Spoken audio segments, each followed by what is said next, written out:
La casa gran i la petita eren tan juntes que semblaven com si fossin els dits d'una mateixa mà, el dit del mig i el dit menovell. I si un dia les haguessin enderrocades, trobe que ningú no sabria a quina de les dues pertanyia la pare mitgera. A la gran vivíem nosaltres i a la petita els masovers, i mos pares els deien los caseros.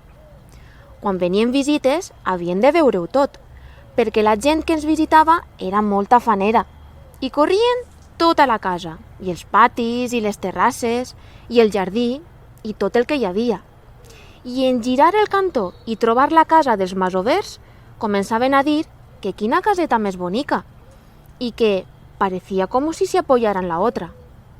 Però jo sabia que aquells senyors s'enganyaven, car endevinava que la que veritablement recolzava sobre l'altra era la nostra, la gran.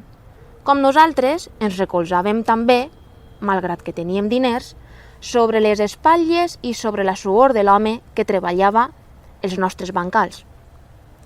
Però això no ho podia dir a tota aquella gent i als meus pares, pues no m'haurien entès, i era millor deixar-los amb la seva mesquinesa i que gaudissen i pensassen que eren feliços.